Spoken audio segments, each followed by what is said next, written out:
आता आपल्या आवडत्या मालिकेचे संपूर्ण भाग मालिका प्रसारित झाल्यानंतर लगेचच पाहू शकता फक्त सन नेक्स्ट वर. भारतातील प्रेक्षकांसाठी मोफत सेवा. मैत्रीला एवढा त्रास दिलास तरी तिने तुला परत बोलून घरात ठेवलं, राहायला जागा दिली.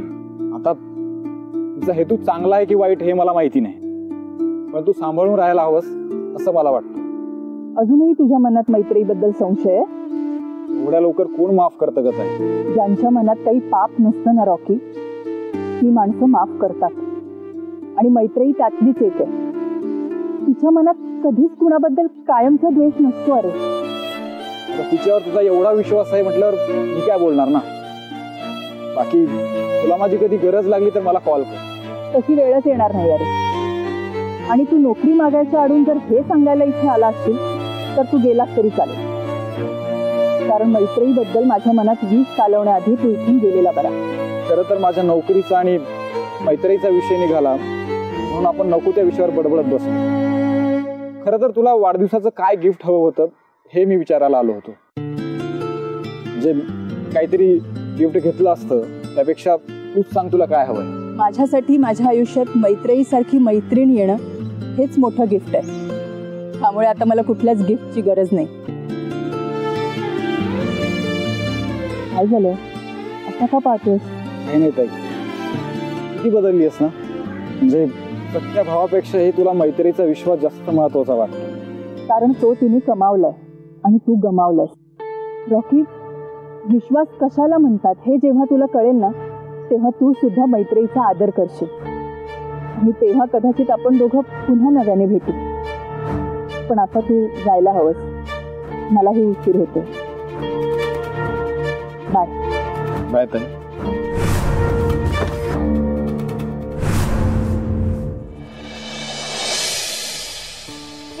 Good morning. Good morning.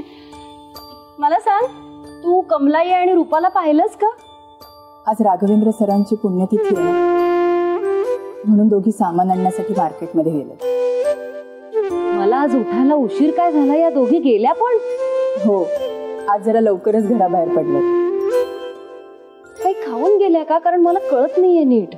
अगं, त्यांना भूक लागली तर बाहेर काहीतरी खाऊन घेतील ना त्या. नाही नाही, त्या दोघीच असल्या ना की खात नाहीत बाहेरचं सहसा, म्हणून काळजी वाटते.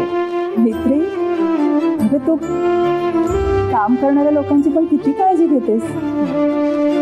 नाही, त्या जेवढी माझी काळजी घेतात ना त्याला तोड नाही खरंच. आणि मला कधीच त्या अशा बाहेरच्या वाटत नाहीत.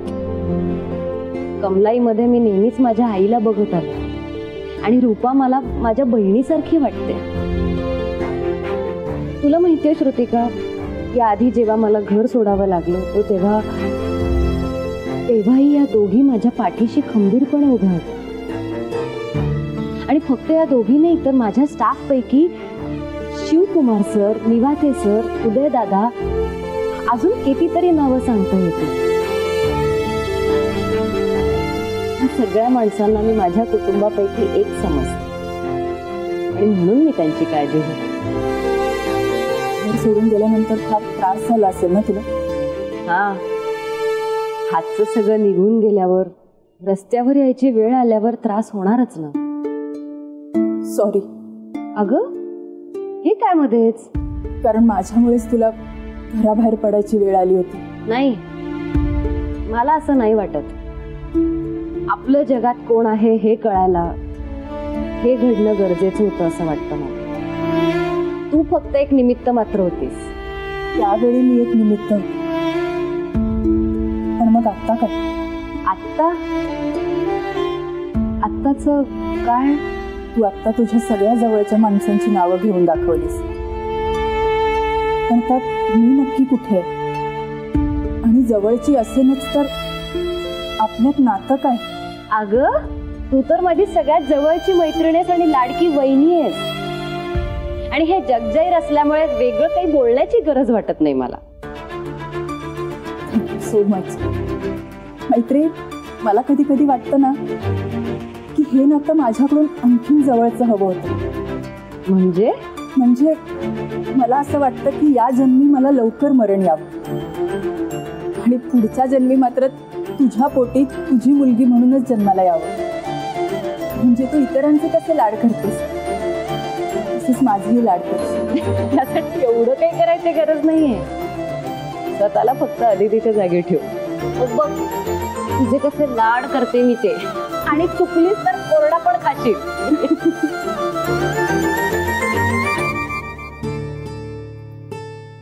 आईचं प्रेम माया कधी मिळालंच नाही मला. मलाही नाही. आईचं प्रेम काय असतं हे मला नाही माहिती. हा, पण दादाने कधीच काही कमी पडू दिलं नाही. माझ्यासाठी तोच बाबा होता आणि तोच आई. देव पण कधी कधी कसा वागतो ना. एक तुझा दादा आहे ज्याने तुला कधीच काही कमी पडू दिलं नाही, आणि एक माझा भाऊ आहे ज्याने बहीण म्हणून माझ्यावर कधीच प्रेम केलं नाही, आणि आज तरीही तो माझ्या सोबत. तुझा दादा मात्र. दादा जगासाठी गेला असला तरी माझ्यासाठी अजून जिवंत आहे. तो माझ्या आजूबाजूला असतो, माझा सतत ऐकत असतो, गरज पडली की मार्गदर्शन करतो. आता सुद्धा मला एखादा नवीन निर्णय घ्यायचा असेल की मी दादाकडे कौल मागतो, आणि दादाचा आशीर्वाद मिळाल्यावर लगेच नवीन कामाला सुरुवात करते. कौलवरून आठवलं, श्रुतिका, तुझ्या बाबतीत मी एक निर्णय घेतला. मला तुझं लग्न लावून द्यायचंय. काय लग्न माझं? पण का मित्री? मी तुला एवढीच नकोशी झाली असेल आणि तुला वाटत असेल मी या घरात नाही राहावं तर प्लीज मला तसं स्पष्टपणे सांग. अगं तू शांत हो. मी तुझ्या आयुष्याचा विचार करून बोलते आणि म्हणून मी हा निर्णय घ्यायचं ठरवलं. पण मला हा निर्णय मान्य नाहीये मैत्री. हा निर्णय घेऊन तुला माझं घडणारं आयुष्य दिसत असेल, पण मला माझं रडणारं भविष्य स्पष्टपणे दिसतं. आणि राघवेंद्र सरांशिवाय मी इतर कुणाचाही विचार करू शकत नाही.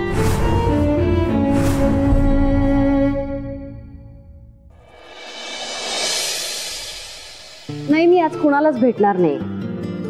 इनफॅक्ट आधी प्लॅन केलेल्या आजच्या दिवशीच्या ज्या काही अपॉइंटमेंट आहेत त्या सगळ्या कॅन्सल करा. आज दादाची पुण्यतिथी, त्यामुळे मी कुणालाच भेटणार नाही. अगदीच महत्वाचं काही असेल तर फोन करा. Okay, thank you.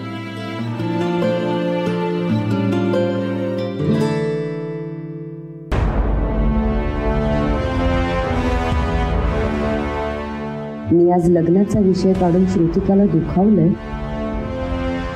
पण त्यामागे तिच्याच भल्याचा विचार आहे हे ती का समजून घेत नाहीये. मला मनापासून जे वाटलं ते मी बोलले.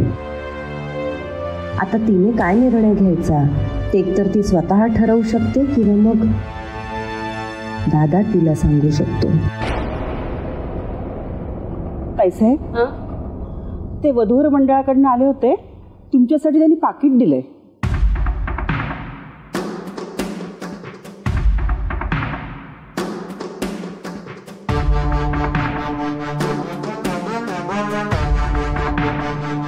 ताईसाहेब, पूजेची तयारी झालीये, तुम्ही येताय ना?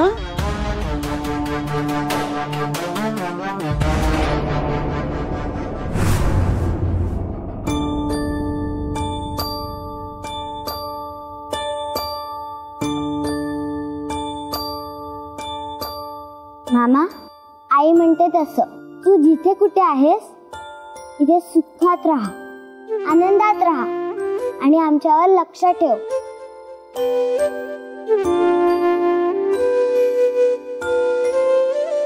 दादा, आज तुझी तिथी आहे आणि आजच मी पण एक निर्णय घेतलाय. ज्या मुलीवर तुझं मनापासून प्रेम होतं त्या मुलीचं लग्न लावण्याचा निर्णय. आधी मला वाटत होतं की माझा निर्णय योग्य आहे, पण नंतर लक्षात आलं की तिचा याला विरोध आहे. आता मी सगळं काही तुझ्यावर सोडतेय. तूच आता योग्य तो निर्णय घेणार आहेस आणि तूच मला मार्गही दाखवणार आहेस. तू कौल दे. तुझा कौल माझ्यासाठी माझा निर्णय योग्य असल्याचा संकेत असणार आहे. प्लीज.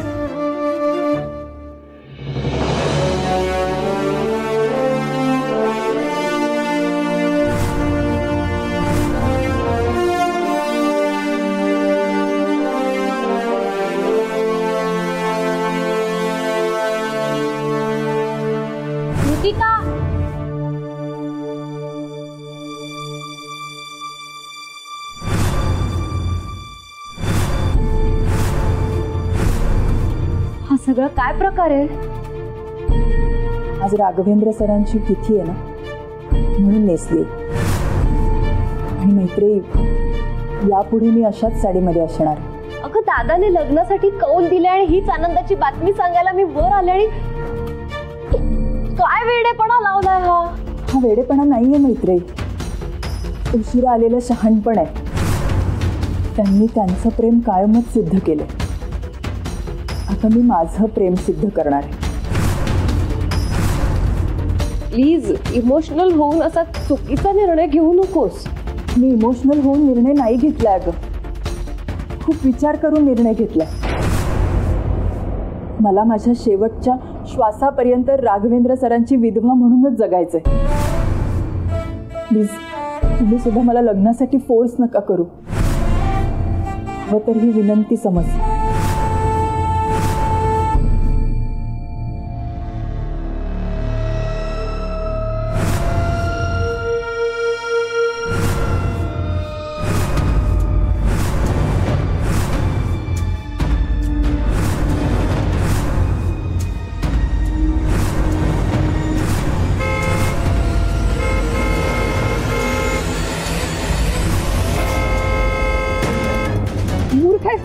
मूर्खपणा तू केलाय.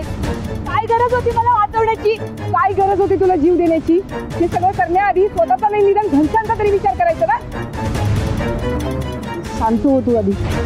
चल इथे बस बरं.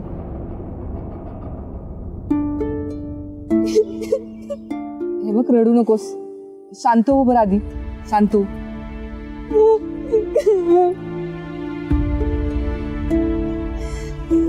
पाणी पाणी घे.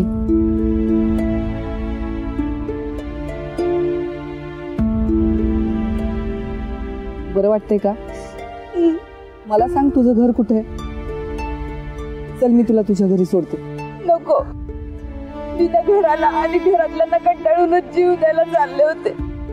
आता जीव गेला ना तरी चालेल, मी त्या घरात नाही जाणार. अगं आपलं घर हे शेवटी आपलं घर असतं ना. तुला तुझ्या घरच्यांचा इतका राग का येतो? पण माझ्या घरी माझा नवरा मला आणि माझ्या मुलांना आपलं मानत नाही. माझी सासू तर मला जेवायला पण देत नाही. काम धंदा करायचं म्हटलं ना तर तिथे येऊन त्रास देतो. ते म्हणजे काम पण करू नकोस आणि भीक पण मागू नकोस असं झालं ना. मग जगून काय करू तू सांग ना.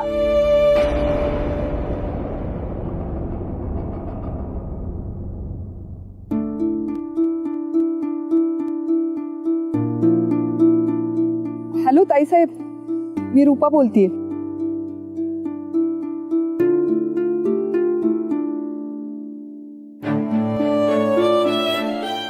ठीक आहे ताईसाहेब, मी बोलते तिच्याशी तसं. हे बघ, मी जिथे काम करते ना तिथे कामाबद्दल बोललीये मी तुझ्या. आमच्या ताईसाहेब खूप चांगले आहेत. त्यांनी तुला घरी बोलवलं आणि त्यांनी एकदा तुला नोकरी दिली ना तुझे सगळे प्रश्न मिटतील बघ. खरंच असं काही घडणार असेल ना तेव्हाच पावलं म्हणायचं. बरं आता बोलत बसू नकोस. चल माझ्या बरोबर पटकन. अगं ये ना, ये.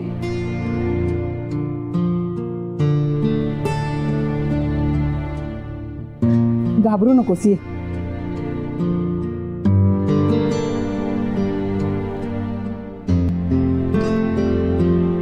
ताईसाहेब, हीच ती जिच्याबद्दल मी तुमच्याशी फोनवर बोलले होते. आणि ह्या आमच्या ताईसाहेब. नमस्कार ताईसाहेब. नाव काय तुझं? तृप्ती. छान नाव आहे. आमची रूपा सांगत होती की तू आत्महत्या करण्याचा प्रयत्न केला होतास. खरंय? हो. का? हाच प्रश्न मला नेहमी पडायचा. का जगते मी? खरंच जगतेय का नवऱ्याच्या त्रासामुळे रोज मरतेय? आणि असं रोज रडून रडून मरण्यापेक्षा एकदाच मेलेलं कधी चांगलं नाही का? कायमची सुटका झाली असती.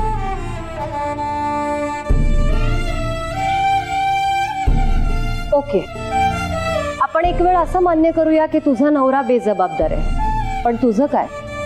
तू जर खरंच जबाबदार असतीस तर आत्महत्येचा विचार केला नसतास. आपण जिवंत आहोत ही परमेश्वराकडनं मिळालेली आपल्याला खूप मोठी देणगी आहे. तो इथे तुला जगायला सांगत असताना मृत्यूचा विचार मनातही कसा येऊ शकतो? तुला त्रास देणारे लोक दिसतात, पण त्या लोकांचं काय ज्यांचं तुझ्यावर प्रेम आहे? त्यांचा विचार नाही करावा असं वाटलं तुला? हे बघ तृप्ती, तुझ्या वाट्याला जसं दुःख आलंय तसंच माझ्याही वाट्याला आलं होतं. पण त्याही परिस्थितीत मी जगण्याचा विचार करत राहिले. मृत्यूचा विचार कधी मनालाही शिवून गेला नाही का? कारण माझ्या आजूबाजूला माझ्यासाठी धडपडणारी माझी माणसं होती. कमलाई असेल, रूपा असेल, माझी आदिती पण असेल. तुलाही असाच विचार करायला हवा ना? बरं, तुझा नवरा काय करतो? तो काहीच करत नाही ना. आज तर मोठा प्रॉब्लेम आहे. तो फक्त दारू पितो आणि मला मारतो. मी इकडे तिकडे मोलमजुरी करते, 2 पैसे कमवते, ते पण तो माझ्याकडनं हिसकावून घेतो. त्या दारू पायी त्यानं माझ्या अंगावर एक दागिना पण ठेवला नाही. किती मुलं आहेत तुला? 2 मुलं आहेत. त्याच्या ह्या अशा वागण्यामुळं मी त्या दोघांना पण माझ्या आईकडे सोडून आले.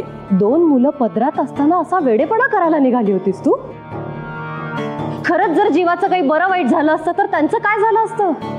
त्यांनी कुणाच्या तोंडाकडे पाहिलं असतं? माहित नाही, पण मी माझा जीव द्यायच्या विचारावर एवढी ठाम होते की मला हे सगळे विचारच नाही आले डोक्यात. यापुढे आयुष्यात काय करायचं ठरवलंस?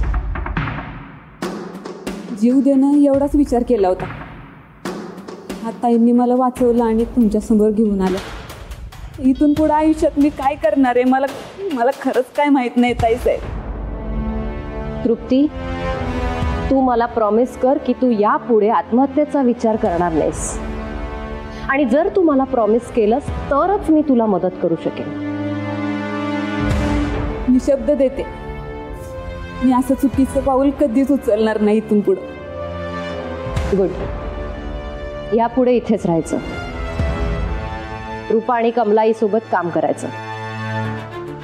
पुढच्या काही दिवसात तुझं हक्काचं घर आणि तुझी हक्काची नोकरी असेल. आणि त्याही पुढे लवकरच तुझ्यासोबत तुझी मुलंही असतील. आता बोल, तुला अजून काय अपेक्षित आहे माझ्याकडनं? अहो ताई साहेब, असं काहीतरी बोलून तुम्ही मला अजून लाजवताय. तुम्ही एका मिनिटात माझं नशीब इतकं बदलून टाकलंय. मी तुमचे आभार कुठल्या शब्दात मानू हेच मला समजत नाही. आभार तू माझे नाही, मी तुझे मानायला हवे. मला असं चांगलं काम करायची संधी दिल्याबद्दल. जा आता.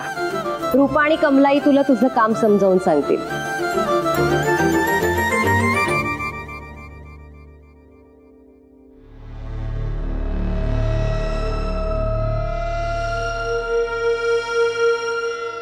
रूपा, बोल ना कमला मावशी. ताईसाहेबांना काही कळत नाही. कोणी गरीब व्यक्ती त्यांच्या समोर आली ना की त्यांना लगेच त्याची दया येते. काय ग, तुला पण कळत नाही का? कोणी रस्त्यात भेटलं म्हणून असं काय घरापर्यंत आणायचं असतं का? अगं तू म्हणतेस तशी मी चुकीचीही असेल, पण तिच्याकडे बघून तुलाही दया आली असती. तिच्या वागण्या आणि बोलण्यावरून तरी असं वाटतंय की त्या बिचारीला कोणाच्या तरी आधाराची गरज आहे. आजकाल सगळी फसवणारी लोक अशी सुरुवातीला बिचारी वाटतात, घरात घुसण्यासाठी नाटक करतात आणि नंतर त्यांचं खरं रूप दाखवतात. तुला तृप्तीच्या बाबतीत पण असंच वाटतंय का? हो. ठीक आहे, मग आपण तृप्तीची परीक्षा घेऊन बघूयात का? पण मग ती कशी घेणार? अगं सोपं आहे. आता तू लपून बघतच राहा. दूध का दूध आणि पाणी का पाणी होऊनच जाऊ दे. वा, ही आयडिया चांगली आहे.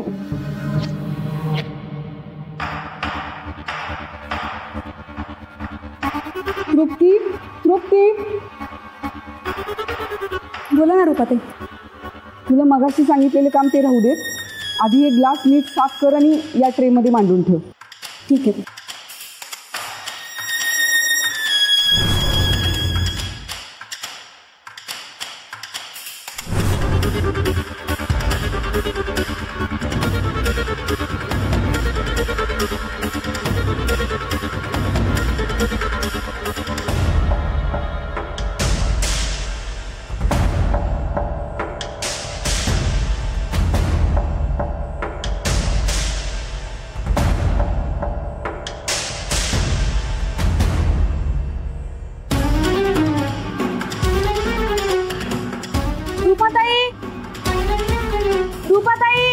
काय ग? अहो ही बघा ना, सोन्याची अंगठी कुणाची पडली.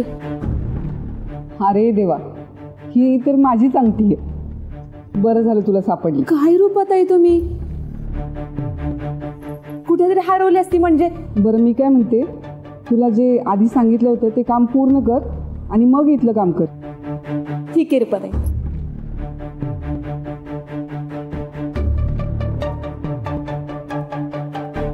कमला मावशी, आता तरी बसला ना विश्वास? नाही, ही तर सुरुवात आहे. यापुढे प्रत्येक परीक्षेला तिला सामोरं जावं लागणार आहे. अबे नाही ना बे, मटक्याच्या खेळाचं पण आजकाल काही खरं नाही ना. अरे नको त्या माणसावर विश्वास ठेवून आकडा लावला तर मला चाकडी यायची वेळ आली.